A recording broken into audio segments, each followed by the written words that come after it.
why is Arctic important to Russia and the United States in terms of investments?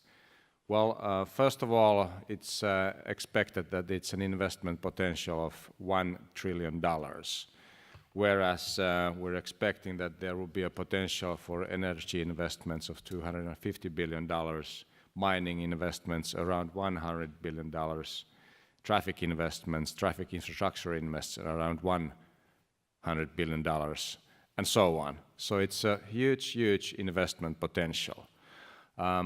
For Russia, it exists about 20% of the GDP of the country. For the United States, it has been the last frontier, but let us look at the world from the other perspective. Let us say that it's actually the first frontier, and it's the access to the north and the access to the south. And yet again, Russia and USA are neighboring in the north. The TTIP discussions have been ongoing between the US and the Europe, and the Europeans are a bit worried about the current status because the Arctic investments require the opportunity to export and import the best possible knowledge from one Arctic area to another, which is one of the themes of the Arctic Economic Council as well. We will be working over the top. This very morning when I tried to do emailing from my hotel, it was very, very, very slow. You've all experienced that. Well, why is this? For instance, if you do that in Europe, the message which you're trying to send to Far East goes first to the United States, and then it goes to the Far East. There is no cable. So we'll be working on the Northern Sea Route cable, we'll be working on the Northwest Passage cable, and we'll also be working on the polar cables in the future. There is a great example of one of the huge investment potentials, which links us all around to the Arctic. The ice is diminishing. We will hear about these effects quite soon from Anthony, and that's really a big issue, and it's an issue of adapting in the very near future. Future collaboration. Finland has traditionally been a sort of track-through provider country. So once we are now chairing the Arctic Council and the Arctic Economic Council, we just heard Senator Murkowski about the opportunities of international collaboration within the Arctic. So Finland can bring new ideas into that table as well. And our President Sauli Niinistö told us a couple of weeks ago in a conference in Arkhangelsk, Russia, that Finland will be ready to host an Arctic summit for the state leaders during the chairmanship period of our country for the Arctic Council. The future collaborations in terms of businesses is of increased importance.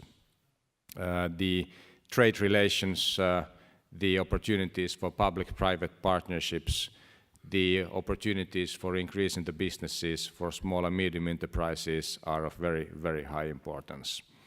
And with this introduction, I would like to give my esteemed panelists an opportunity to provide their views and thoughts for a couple of minutes, and then we'll go on with the discussion. And we'll start with Anthony, and we would be very, very like to hear your thoughts about the Arctic, and tell us about what's really happening in the Arctic, and what's happening at the ice, and what does it mean to you, what does it mean to your nation and to your businesses. Please, Anthony. Yeah, good morning. Good morning, everyone. I'm Anthony Edwardsen from Barrow, Alaska. Farthest north you can go in Alaska, and just to hear the opening comment that the Jan and Murkowski made, I think in 2008 in the ski resort that we had in Alyeska, there was a comment made that the Russians are coming, but the Russians were already here. And I think we've had a very good relationship with the Russians, not only with a bilateral agreement with AEWC on our whaling, and also with our search and rescue efforts. We've worked real closely with Russia on some of our search and rescue efforts. Now, as far as the ice receding rapidly, we had a very tough season this spring. And when it came to our whaling, it was very difficult to try and put the whale up on the ice, because the ice is so thin now, And so what they did was they had to cut some of the heads off on the whales to get them on the ice. So it is really affecting, this ice rapidly receding. And it's making it harder and difficult for us to try and harvest the whale. And as far as we know in the Arctic, what we're seeing now is the heavy vessel traffic that we're encountering. And I just want to say this, that we're not prepared for, like Makowski just mentioned about infrastructure, how we have to prepare ourselves. And right now, our U.S. Coast Guard is 1,200 miles away. And then when anything ever happens on the, in the Arctic, they got 1,200 miles to go all the way around and try and do a search and rescue effort. So if anything ever happens in American waters, the U.S. is responsible. So we strongly believe that the U.S. should work very closely with Russia and trying to identify some Arctic ports. And I think we've already identified a few locations, and I know Port Clarence is one of them. And one area they're looking at is Kotzebue, and the other one we're looking at is Point Barrow. And I know the gentleman that mentioned about China preparing themselves with a port. Lisa is correct.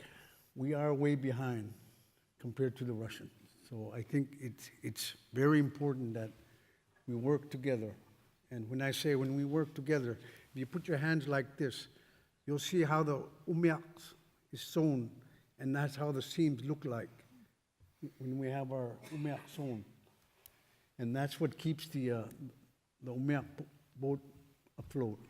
And I think working collaboratively together with the Russians and the United States, we can make a big difference, especially in the Arctic. And I remember one of the city council meetings I attended in Seattle. There was a young lady that came up to the session that we were having. It was really a community, so when it came to that young lady speaking about the Arctic, she had no clue about the Arctic. But she said, when all the ice melts, you're all going to drown and die. And I went up to that lady and I said, ma'am, you have to come and look at how we live. And it's very important that we share, our knowledge with other nations. And I think when it comes to Arctic, we have our neighbors, the Russians, and when it comes to whaling, we work very closely together. And our late mayor, George Amawa, was very instrumental on putting a bilateral agreement with the Russians to help them on their whaling for the improvement of the harvest. And our chairman, Pride Brower, he's here, and he flew the chopper to deliver some whaling equipment that needed to be delivered from Nome to Russia. So we too have a very good relationship with Russia. And I just want to, I'm, in my heart, we have especially with the Chukotka whaling community, we're very supportive on their whaling because it really brings the subsistence way of life. And we're trying to keep that very active as we speak. Because right now, our younger generation is just, rapidly losing our language.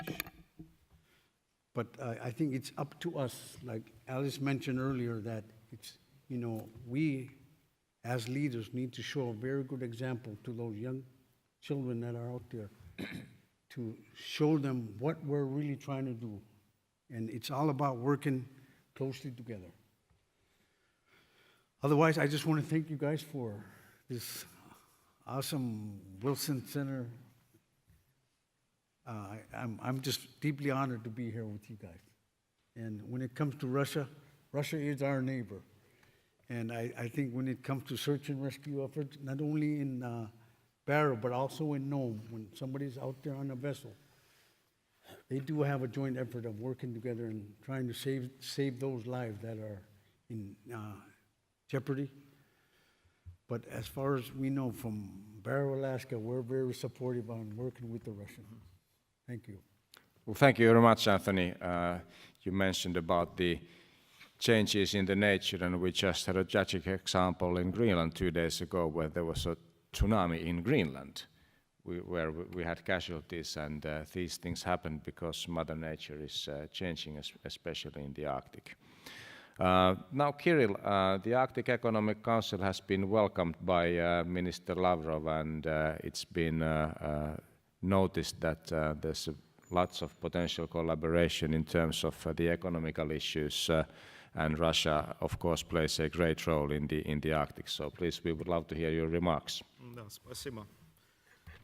Благодарю за внимание. Прежде всего хочу начать свое выступление за благодарность Центру Вудро Вильсона и господину Гримсону за приглашение, саму идею проведения такого форума. Сегодня позитивная повестка дня как никогда важна в российско-американских двусторонних отношениях. Good morning. Thank you very much. First of all, I would like to thank the organizers of this event from the Wilson Center and Mr. Grimson for the invitation to participate in such a forum today with a positive agenda. Today it is of particular importance as part of the development of further development of the Russian-American bilateral relations. Очевидно, что развитие сотрудничества в Арктике невозможно без укрепления ее инвестиционного потенциала. Очевидно также, что экономическая деятельность в Арктике является неотъемлемой частью устойчивого развития коренных народов Арктики. В этом плане очень важно расширение и развитие экономических связей. В этой связи мы приветствуем недавний запуск сотрудничества в сфере телекоммуникаций, что отфиксировано в Фэрбанкской декларации 10-й министерской сессии Арктического совета. И в этой связи мы предлагаем активизировать деятельность именно Арктического экономического совета, который является непосредственным исполнителем вот этого проекта. It's obvious that any successful development of cooperation in the Arctic cannot be achieved without strengthening the investment potential. It's obvious that the economic activity in the Arctic is part and parcel of a stable development of the indigenous people. And that promises mutually advantageous ties. We welcome the recent launch of cooperation in telecommunications, the broadband internet, which was recorded and reflected in the Fairbanks Declaration of the 10th Ministerial Session of the Arctic Council. We suggest we intensify and step up the activities of the Arctic Economic Council. В начале февраля этого года в Санкт-Петербурге состоялось заседание Арктического экономического совета, где был принят ряд важных решений. Во встрече приняли участие руководители исполнительных органов экономического совета, представители общественных организаций и бизнес-сообщества, в том числе крупнейшие арктические страны, члены Арктического совета, США, Канада, Франция, Финляндия, Дания, Норвегия. Еще раз повторюсь, важно, чтобы эта площадка и далее хорошо и активно работала. At the beginning of February of this year, there was a meeting of the Arctic Economic Council in St. Petersburg where some important decisions were made. The meeting was attended by some executive structures of the Council, representatives of non-government agencies and the business community, the United States, Canada, Finland, Denmark, Norway. Let me stress one more time, it is important, and that forum, that square, should continue to function well and be very active. В этом контексте были определены следующие направления для инвестиций, желательные в Арктике. Это проекты по сохранению арктических природных ресурсов, разведка и разработка арктических углеводородных месторождений и минеральных ресурсов, судостроение и развитие арктической инфраструктуры, включая транспортный потенциал и добычу возобновляемых ресурсов. Это имеется в виду рыболовство и скотоводство. И последнее направление – это создание наукоемкого производства, развитие так называемого интеллектуального бизнеса и коммерциализация научных исследований Арктики и арктический туризм. We believe that the following areas should be promising as far as investment in the Arctic goes. And among those, we could list projects to preserve the Arctic natural resources, exploration and development of Arctic hydrocarbons, carbon fields and mineral resources, shipbuilding and development of the Arctic infrastructure, including the transportation potential, the extraction of renewable resources, and I mean fisheries and cattle breeding, creation of high-tech production, smart business, commercialization of scientific research, and of course the Arctic tourism. Безусловно, инвестиционный климат в двусторонних отношениях определяет будущее и текущее сотрудничество в Арктике. And of course, the current climate of our bilateral relationship is very much determined by the future of our relationships in the Arctic. Вот. В этой связи с большим сожалением и разочарованием мы отметили, что неделю назад Сенат Соединенных Штатов поддержал законопроект о очередных рестриктивных мерах в отношении российской экономики, что в принципе, скажем так, не будет способствовать дальнейшему развитию нашего двустороннего сотрудничества.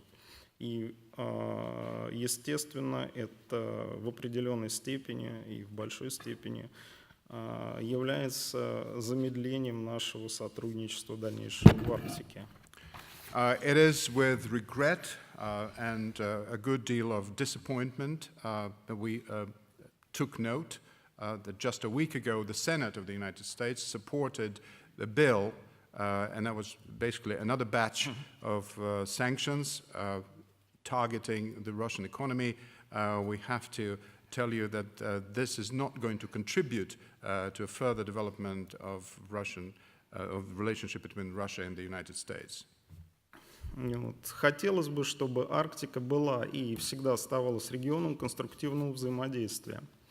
We would like to keep the Arctic as the region of constructive interaction and cooperation. Хотел бы остановиться на тех инвестиционных проектах, которые мы сегодня ведем с Соединенными Штатами. В основном это все проекты по природоохранной тематике.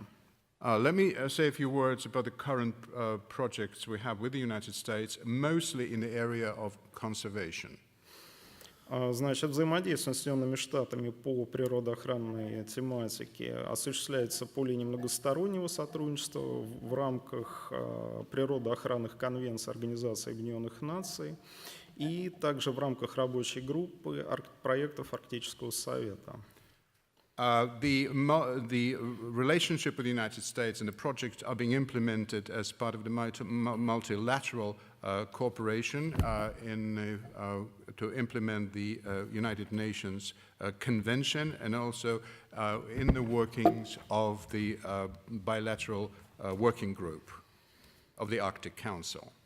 Заседание российско-американской рабочей группы по проблеме охраны природы и организации заповедников в рамках двустороннего соглашения состоялось буквально год назад, в марте 2016 года в Сан-Диего, где был обсужден широкий круг вопросов природоохранного сотрудничества, в частности, в области управления особо охраняемыми природными территориями, включая совместные исследования. The meeting of the Russian-American working group on the subject of nature preservation and arrangement of natural reserves as part of the above-mentioned agreement took place just a year ago in March of 2016 at San Diego, United States, where a broad circle of issues was discussed pertaining to conservation, particularly the management of the specially protected natural territories. По итогам этого заседания подписаны протокол и согласованная программа двустороннего сотрудничества в природоохранной области на 2016-2018 годы. A protocol and an agreed upon program were approved and signed and targeting the cooperation in 2016 through 2018.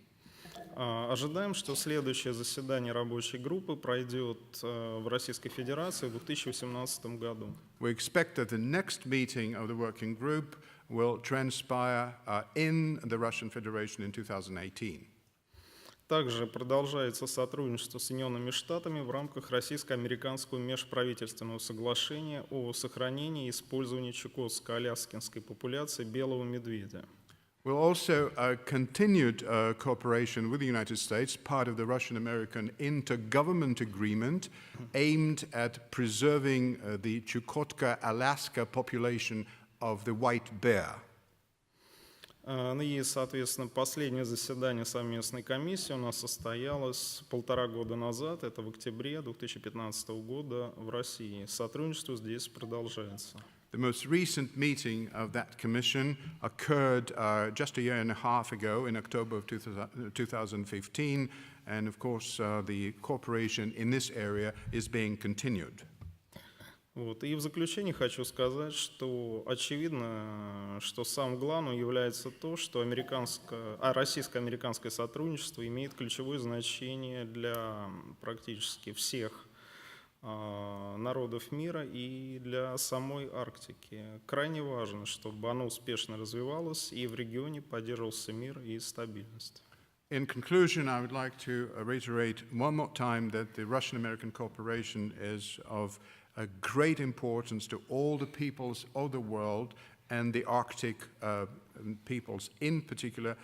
So we need to make sure that this cooperation continues to develop successfully. Благодарю за внимание. Thank you very much for your attention. Thank you very much, Kirill.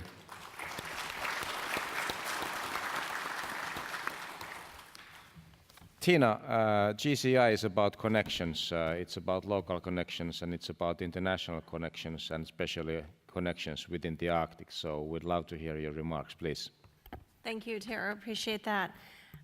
Before I get started, I have a couple of maps. I just want to check and see if those are available before I start my comments. And if not, I will just go ahead. Good morning, everybody. I'm Tina Pidgeon. As Tero mentioned, the company I work for, GCI, is a telecommunications provider providing service throughout the state of Alaska. We've been doing that for about 40 years. And so when we talk about infrastructure in the Arctic, I bring the perspective and the discussion to the area of broadband infrastructure. And I think there's nothing that unites communities and people more, not necessarily just in the Arctic, but worldwide, and that is the growing demand, the need, the thirst for broadband, to be able to access connections, information, capabilities, where we want it, when we want it, and how we want it. And really for the Arctic, it is a tale of two Arctics. And in the spirit of, I think, the important emphasis on the themes of collaboration and optimism, I will tell you before getting to the end of the story that there is cause, I believe, for optimism. In terms of the two Arctics, really looking at the difference between road-served population centers, where you can have a very typical level of service and service experience, sometimes even better than you would find in a non-Arctic urban environment. For example, at GCI, we've invested in gigabit-level services in fiber-rich communities. And unlike the experience that you sometimes see in other population centers where those kinds of capabilities might only be available to pockets of the population, we really dedicate those services community-wide so that in Alaska, nearly half of the population has access to gigabit-level services if they want it. But that said, it's a very different story in rural and remote communities where there's a difficult service environment challenges in making the economic case, technological sustainability, and really keeping networks operational. All those challenges work against and make it difficult to provide that same level of service experience, but in a place where the need for connectivity is perhaps even more or most intense. And really that scenario plays out across the Arctic. There's really been some great work over the past several years, and most recently, both with the work of the Arctic Council in the Task Force on Telecommunications Infrastructure on the Arctic, where with the ministerial in Fairbanks, the report was adopted talking about these challenges and also highlighting the shared experiences across Arctic nations. And the same is true in the Arctic Economic Council, which had a working group on telecommunications, likewise issuing a report providing substantial information about what those shared experiences and shared opportunities are. I know in my experience working with these groups, there's conferences everywhere about communications, nationally, internationally. I can say nowhere have I felt more at home in having those conversations than in the Arctic community. And those shared experiences really create a solid foundation for advancement in addressing those challenges. So I have 3 examples of what those, the shared experience is, and then how that takes us forward. First, shared operating challenges. Vast distances, communities where you have no roads of ingress or egress, low populations, unforgiving environments. Also, a shared interest in maximizing the opportunity for connectivity. And the way we do that is by using all the technology tools in the toolkit. So in the Arctic environment, very rarely will the technology that works in the lab work in the same way when you're in a very challenging community, a very challenging place to provide services, different temperatures, surprise environmental activities, high winds, low temperature. And likewise, there's the increased need for redundancy because technology doesn't work the way it's expected in surprising environments. You have to have multiple ways of providing the service to ensure the reliability that the users who are so dependent on it actually have continued reliability of that service. And so we make our choices, whether it's microwave, whether it's satellite, whether it's fiber, all capable of delivering a broadband experience. How we make those choices depends on the unique circumstances of an individual location. And that really was a shared experience across the nations, and you really see a lot of commonality for Alaska in the United States, within Russia, in Greenland, in Canada. That's really where you see a lot of these shared features and common solutions for addressing them. There's also a common interest in connecting navigable waters, providing search and rescue, emergency response over the water, where there's limited satellite coverage today, the farther north you go. So then the question is, how do we use these shared experiences to pull as many communities as possible from the have category, from the have-not category into the have category, to really break the divide between this tale of 2 Arctics, and providing the economic, education, health, cultural, and community benefits that are available when that connectivity is available in the absence of roads, how can we provide the virtual connectivity? And it's really a 2-way street, not only bringing the world into the Arctic, but being able to bring the experience of collaboration and optimism from the Arctic into the world. And so it really can be done. If we could go to, not this map, but maybe next one. Okay, so this is 2010. I want to tell you there is, as I mentioned earlier, room for optimism. This is Alaska network infrastructure providing terrestrial connectivity between communities in 2010.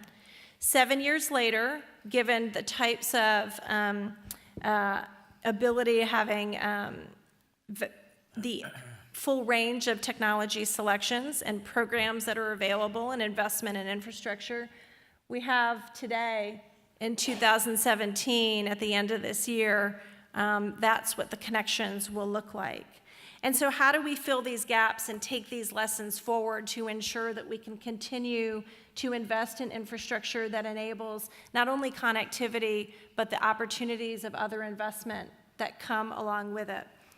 First, I emphasize that we're neutral to technology and recognize we have to utilize the entire mix to provide connectivity as broadly as possible. Second, to look at broad-based, project-based, and economic development information. If we can collect, in this day of big data and information available everywhere, it's very difficult to provide a comprehensive view or collect a comprehensive view of what projects are on there and to be able, or on the radar screen, and within a period of time where, for example, a telecommunication infrastructure provider can plan ahead of time in terms of permitting, investment, providing new, identifying where those opportunities are going to come and where we can aggregate the demand to create a sustainable and lasting business case for economic development. So providing that information, collecting it together and sharing it, I think is a significant part of providing the demand basis for further breaking down the barriers between the haves and the have-nots. And then finally, embracing technological innovation. Within the next several years, I'm going to estimate 5-year period of time, but it's really anybody's guess. There's phenomenal new technology coming on board, for example, in the area of low Earth orbit satellite systems. And it really changes the economic assessment. Instead of trying to build a business case to serve a single community, it turns the business case on its head, where instead you have investors looking at how we can serve the global community and then providing that benefit to all the communities that today haven't had the benefits or the advantages of connectivity. So I really think within our shared experiences, we have lessons that we take forward to expand broadband infrastructure and enable the benefits for it. And then looking forward, we have additional tools through aggregating demand, technological neutrality, and taking advantage of technological innovations that are in the forefront to take that even further and fill remaining gaps that you see on the map of Alaska and those remaining gaps that exist across the Arctic, but with which we have a shared interest in filling. Thank you. Well, thank you very much, Tina. So there is no fun of having polar cables or Northwest Passage cables if the local cables or the networks don't work. So that gave us a great example out of that. Mark, you are an investor, you're an entrepreneur and a philanthropist, and you have a vast experience of investing and great success in business. So how are you going to make the Arctic as the next investment of territory? Well, thank you for having me, and thank you for organizing this one. I thought about my remarks this morning. I thought I might be having my Admiral James Stockdale moment, for those of you who remember the 1992 vice presidential debate when he said, "Who am I and why am I here?" I am not a long experienced Arctic investor, but have invested across the world, across a lot of industries. And I think that's the reason that you guys were hoping I would say a few words. We want you to the Arctic. Yeah, that's what I'm going to explain why we might be interested in that. And we actually dipped our toe into Arctic investing 2 years ago. We made a large investment in a company called Lindblad Expeditions, and I think Sven Lindblad is speaking on the next panel. It's a wonderful company that's been taking people on ships for 4 decades to the world's most extraordinary places, including Alaska and the Arctic. In fact, it hosted in 2008 the Arctic Expedition for Climate Change, which was a groundbreaking summit to take leaders around the world to the Arctic to see the impact of climate change. And to Alice's point, Sven has built the company with a deep belief that if you're going to take people to these places, you need to be respectful of the environments you go and to protect them. And in fact, we have a fund that we raise from the guests that we take where we reinvest the money in protecting the environments we go and educating people around the world of the importance of that. So it's a wonderful business, and it's been a real pleasure over the last couple of years working with Sven to help build it, and we're looking forward to a great future. You started your remarks by saying that there's opportunity and need for trillions of dollars in the Arctic, and the good news is that there's many, many, many more trillions of dollars of capital around the world looking for places to invest, whether you look at the $1.5 trillion of private equity or the tens of trillions of dollars on corporate balance sheets or the investment capability of governments which dwarf all of it. There is gigantic amounts of capital searching the globe looking for the next place to go.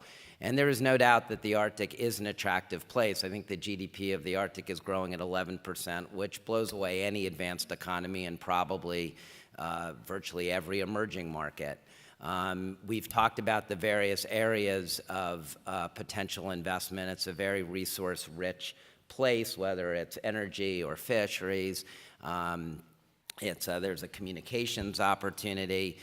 We believe in the tourism opportunity. There's a transportation opportunity that's emerging and becoming more compelling. And then obviously we believe in the tourism opportunity too. And just as an aside, you know, the reason that we were that we had such a deep conviction about Lindblad, and it applies to the Arctic and the other places we go, is that we live in a time where what everyone wants across societies and across demographics is people want to invest their time and money in experiences. You know, we used to live in a much more, I think, material society, and now what everyone wants is experiences. You know, the currency of who you are isn't the clothes you wear or the car you drive, it's who you are on Facebook and Instagram.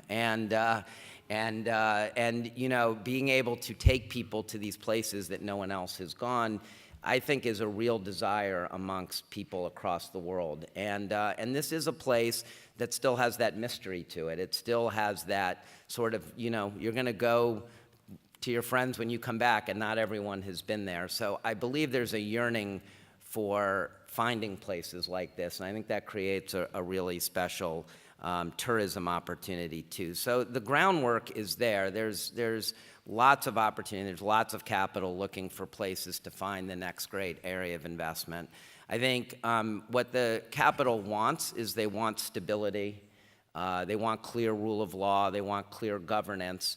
And I think if you get those things, you can get the virtuous cycle of investment where people start making investments, they start working, you create an awareness, the awareness grows, that creates more investment, that becomes more successful. By the way, all this stuff, when, you know, if we're bringing people to various places in the Arctic, you need the infrastructure, which then follows it all. The more infrastructure you have, the more the other industries that you might invest in become attractive places for investment. And you get on this virtuous cycle where you get investment, infrastructure, success, awareness, which leads to more investment, infrastructure, awareness, and success. And I think that's what's so exciting about the Arctic and so exciting about being here at this point in time, because perhaps we are at the beginning of this virtuous cycle of investment. And when we come back in 5 and 10 years, we'll look back at this really being the start of an incredibly successful and prosperous time for the Arctic. Well, thank you very much, Mark. And before opening the floor to the audience, just very, very brief questions to each of the panelists and brief answers, please. Mark, your view about combining public and private money in terms of investments, especially in the Arctic context, please. Yeah, so I think it's natural in infrastructure to have public-private partnerships. I think where that's the most natural place, and we've talked about the need for infrastructure. It's obviously a very, very hot topic in the United States. I think there's a lot that's going to happen in the coming months and year in the United States, thinking about exactly those kind of public-private partnerships, and that's the primary place that I would look for those kind of relationships to lead to investment. Tina, how would you see the role of the small and medium enterprises in terms of the connectivity? It all contributes. I think for small and medium enterprises, connectivity can make the difference in terms of reaching new markets, making their own business cases. But I think I'll use the term the virtuous circle. At the same time, the presence of and capability of having small and medium businesses also creates the demand and a collective of anchor tenants that makes investment in infrastructure or upgrades to infrastructure possible. And if I might comment on your prior question too with public-private partnerships, I think one way to view it as the public funding or available support can be the key that unlocks private investment that otherwise wouldn't come to the table. So again, it just really creates that opportunity that in turn brings more business, more demand, and it becomes a self-sustaining investment structure. Anthony, if you would be the god, what would you dictate the DC decision makers to do in terms of Alaskan people? What was that again? If you would be the god, what would you dictate the DC decision makers to do in terms of the Alaskan people and businesses? If I was to be the what? The God. The Lord. I think, I could speak on behalf of our people. But, Yes. I would, I would recommend that you guys need to heavily focus on the Arctic. And if you're not focusing on the Arctic, somebody's going to beat us to it. And I think the most important thing for all of us is we got to have our seat at the table. And if we don't have our seat at the table, someone else is going to beat us to it. So I think with collaboration and working together with other nations, it's very important. And ourselves, we have a good relationship with the Norwegians, and I think we're really focusing on a deep water port. And they have infrastructure that's very efficient and cost efficient. It's, the floating port would be an ideal thing to look at for the Arctic.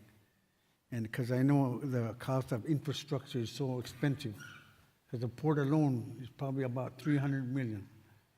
And if you look at the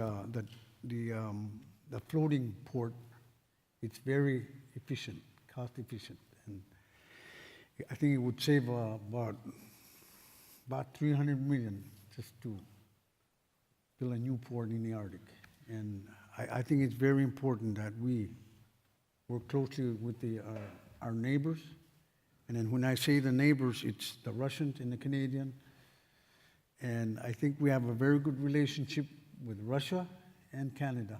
And I think the most important thing for all of us is to work closely with our delegates, not only our delegates, but also the Russian government. And I'm really looking forward on dealing with whatever issues that we may have. And I think working together would be one way of trying to minimize the issues we have in the Arctic. Well, thank you very much. The good news is that the 300 million is just a very small part of the trillions, which we just heard from Mark. So there we go, Mark. So that's going to be the port. Okay. It's a promise. So, we'll talk. Kirill, thank you very much for your remarks in terms of supporting the Arctic Economic Council. The sanctions, of course, is a great for the businesses. Fortunately, ice-breaking services are not on the sanction list. So what would be your view of international icebreaker collaboration in the Arctic? Using US icebreakers, Russian icebreakers, Finnish icebreakers, Swedish icebreakers together within the Arctic. Перспективы здесь, я думаю, что детальнее расскажет дальнейшее сотрудничество Игорь Константинович Чернышенко, сенатор, то есть в деталях. Естественно, Будем надеяться и в дальнейшем, что это будет одно из хороших направлений дальнейшего сотрудничества и инвестиций. Именно двустороннего сотрудничества между Россией и Соединенными Штатами. I hope that Mr. Chernyshchenko, who's our senator, will speak in more detail about this, but I think that ice-breaking business could be a good trend, particularly in the bilateral relationships between Russia and the United States. Thank you very much. Okay, now we'll have time for one or two questions from the audience. We have microphones available, so once you come up with the question, please introduce yourself and brief questions. There are 2 mics available on the corridor, so if you please show up on the mic. And the first question is just coming from our colleague here. Please, welcome. Hello, my name is Linda Priebe. I'm a law partner at a firm called Culhane Meadows, and I do mostly international data privacy and cybersecurity, and I also do Arctic advocacy on behalf of stakeholders. My question is for Mark, and I'm sorry I don't know your last name or your affiliation, but when you were looking at investing in Lindblad Explorations, what kind of considerations, are there any particular considerations that you can share with us that sent you toward them, that moved you toward them as a viable investment for you? Well, it's Mark Ein, but Mark is fine. It was just, it really was a lot. It's a wonderful company with a long history. We really believed in their mission. We believed in their principles. We thought they were enduring principles that were not just important today, but will be long into the future. And we believed in the opportunity, the one that I said, which is I believe that for the next several decades or for the foreseeable future, people want experiences. That's what they want. They want to see the world. I also believe that as people move to cities and become more urban and are sitting like this in their phones all the time, the need to go out and get away from urban areas and to get disconnected, sorry, just for a few minutes at times, people, to disconnect from their communications networks, but that's also important. And so Lindblad is really a world-class company that had just built an incredible business over 40 years, and we thought that we could help it, give it capital and other resources to help take advantage of those opportunities and build it for a long time into the future. Thank you. Can I ask just one quick follow-up question? When you talk, Very quickly, please.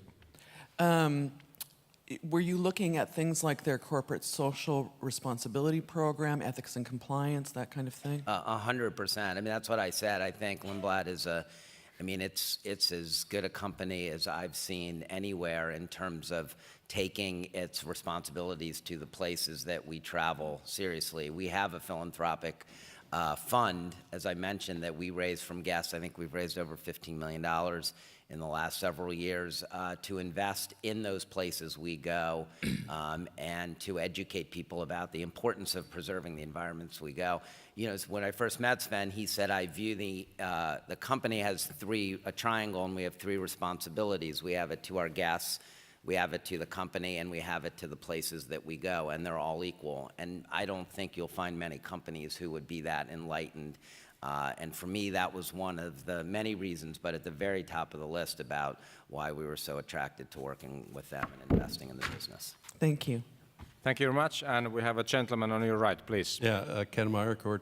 Are there any issues of sovereignty in the Arctic as there are in the South China Sea, especially with regard to exclusive economic zones?